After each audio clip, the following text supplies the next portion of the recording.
Good morning, everyone. It's an absolute pleasure to be here. I want to start by thanking the Tech.eu team for hosting us today.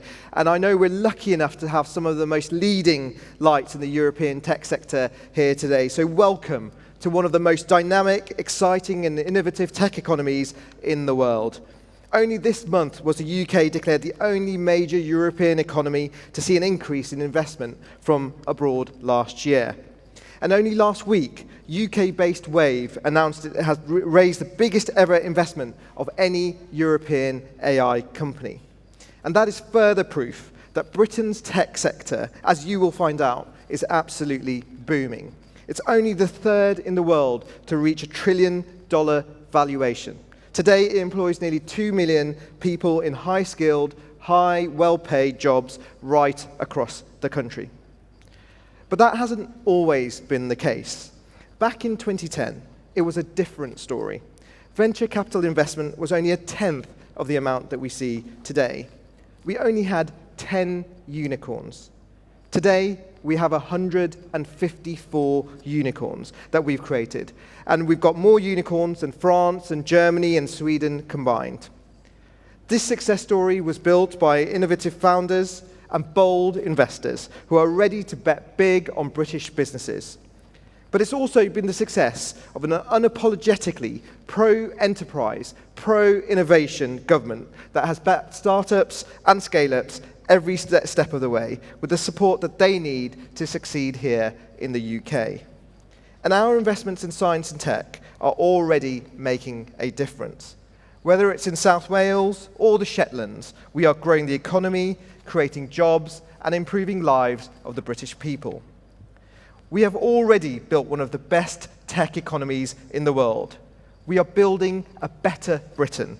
Our plan is working. But my friends, we can do better. Looking forward, we want to double down on our strengths. We want to work with business to identify where we could go even further and even faster. Our science and technology framework sets out our overarching ambition. We want to become a science and tech superpower by 2030. And to deliver on our superpower ambitions, we are laser focused on delivery. Firstly, by ensuring that we support our startups so that they scale, so that they succeed, and so that they stay. Secondly, by pioneering pro-innovation regulation that will grow the economy while keeping our people safe, benefiting consumers and companies alike.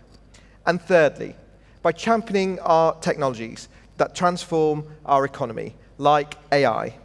And today, I will take each and every one of these in turn. My friends, there has never been a government more focused on backing the tech sector than this one. Earlier this year, we launched a Science and Tech Superpower campaign designed to promote the strengths of the UK science and tech economy to investors up and down the country, ensuring that those investors are able to seize on the extraordinary opportunities that are available here in the UK. That campaign marks a crucial step towards delivering on the priorities of our Secretary of State, who set out at the beginning of the year her scale-up speech, which puts support for scale-ups right at the top of the agenda. We created our Scale-Up Policy Group, which will capitalise on government's convening power to bring together leading figures from across our growing science and tech sector, from innovative founders to pioneering investors. And UKRI, which published a new declaration reinvigorating its support back in January, is taking forward plans to introduce a support service for scale-ups to make it easier for scaling businesses to navigate a sometimes labyrinth-like regulatory environment. But ultimately, if we want to see our most promising companies fulfill their true potential, they need to be backed by an abundance of capital. We need to crack open the powder kegs of UK investment and see more homegrown scale-ups fueled by homegrown funding. And that's why we are supercharging investment and growth through the Chancellor's Mansion House reforms, which will have the potential to unlock as much as £75 billion of investment in high-growth companies. We've also confirmed the winners of the £250 million long-term investment for technology and science scheme at the spring budget.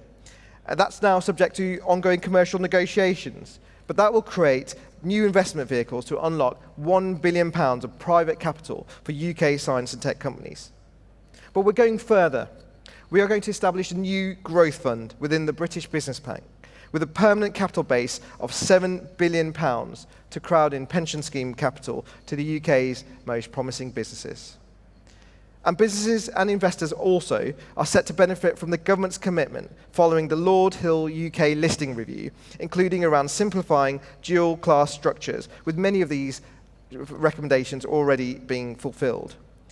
And delivering on this priority is a top priority for us in government and for regulators, because our reforms will boost the UK as a destination for IPOs and optimise capital raising in our markets for companies large and small. And just overnight, we heard about Raspberry Pi and how they'll be listing in the UK, and I welcome that. Underpinning all of this work, of course, is our pro-innovation approach to digital regulation. Our bid to make Britain the most innovative and competitive economy on earth is at the heart of our plan to make the UK a science and tech superpower. So we want to encourage innovation everywhere we can. To achieve this, we also need to keep businesses and citizens safe and secure online, as well as enhancing public trust. Safety is an enabler of growth. Carefully designed regulation can help drive growth by giving businesses and investors the clarity and confidence to invest in new products and services while building trust among the people who use them. Where regulation is necessary, we always ensure that it is targeted, proportionate, and developed in collaboration with a wide range of stakeholders to maintain a stable yet agile regulatory framework. For example, by addressing the unique barriers in competition in digital markets and creating new opportunities for startups and scale-ups, the Digital Markets Competition and Consumer Bill sets out a targeted, flexible, and forward-looking approach that will foster innovation and boost the economy without placing excessive burdens on companies. That is good for British business, it is good for British consumers, and as I look across this audience, it is good for the world too. By lowering the barriers of entry for startups and scale-ups, we reduce the risk that new ideas are quashed before they can even reach the market, and empower consumers with the freedom to choose between an ever greater range of products and services. Our bill will boost productivity for businesses right across our economy who also rely on tech. And crucially, as tech evolves, it will remain flexible and forward-looking enough to adapt to technological developments and the changes to digital markets that may come with them. Our pro-innovation philosophy brings together every part of our ambitious legislative programme. And our government's Data Protection and Digital Information Bill details a deliberately principles-based, flexible, and future-proofed approach to regulation. And it's an example of industry working with government and our regulators to build a pro-innovation regulatory framework that is fit for the future. And my friends, no tech speech would be complete without addressing artificial intelligence. Because our approach to AI is indispensable for what we want to achieve. Because AI, as you will all know, will be the defining technology of our age. It's a technology that more than any other will define humanity in the 21st century. Our AI sector is the third largest in the world, behind only the US and China. And as the technology evolves even faster and the world's leading economies choose to locate themselves in London, we can expect it to go from strength to strength. Only last week, Scale.ai announced the UK as a location for its new European headquarters. And our AI market is produced to grow to over $1 trillion by 2035. And that is thanks, I think, to a combination unique in a country of our size. Excellent research in world-leading universities, a culture of enterprise, skills, and innovation, and a government that is prepared to take the lead on AI. And I can stand here confidently today and say that we've done more than any other country in the world on AI safety. The AI Safety Summit was truly a landmark achievement, bringing together leading countries to sign the world's first agreement on the risks and opportunities of advanced AI. And next week, we will be building on that truly impressive progress at the next summit that we are co-hosting in Seoul. Britain really is leading the way here. In our new AI Safety Institute, we have an unparalleled group of experts who are working day in, day out to ensure that AI serves the public good. Because if we grip the risks, the benefits for our people really are limitless. AI can transform the way we travel, the way we make our cars, our trains, our planes, even more cleaner, greener, and more efficient. It allows us to radically rethink healthcare, driving forward the discovery of life-saving drugs, enabling earlier and more accurate disease detection, and opening up new opportunities for innovative surgical treatments. It can help businesses across the country in more everyday ways, saving them time and money, and helping them to focus on where it really matters. To build a better Britain, we will need these benefits to become a reality. And since 2014, we've invested over £3.5 billion to support the AI sector. Our brand new AI in Healthcare Fund, backed by £100 million, is targeting areas where rapid deployment of AI could create transformational breakthroughs in treatments for previously incurable diseases. My friends, this is not a dream. It is reality, and it is already happening on the ground. We are already seeing AI tools radically improve care for stroke patients.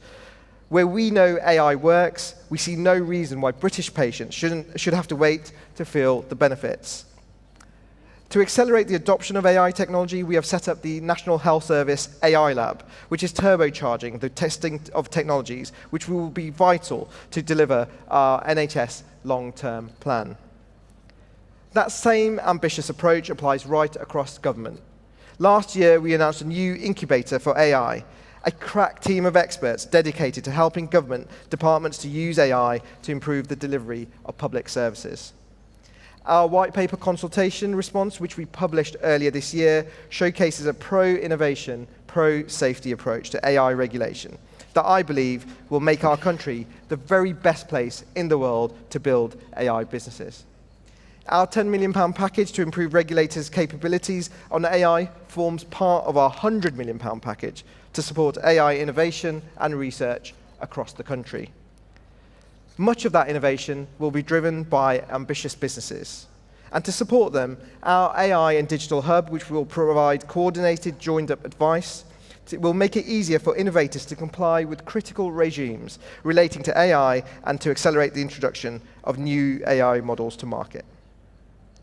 So, my friends, I want to see British businesses drawing in investment from across the world. I want to see safe and responsible AI embedded in every element of our economy. By backing businesses and putting the British people first, it was this government that made Britain one of the most innovative economies in the world. By encouraging entrepreneurship and opportunity, it was this government that oversaw the science and tech success story that you see around you today. And it's this government, working with each and every one of you, that will see the success story continue tomorrow, delivering prosperity, security, and opportunity to communities up and down the country. And I want to take a moment to thank all of you for what you do. Because when you innovate, when you do what you do, you go and change the world. You drive society forward. You change humanity for the better. Thank you so much and enjoy your summit.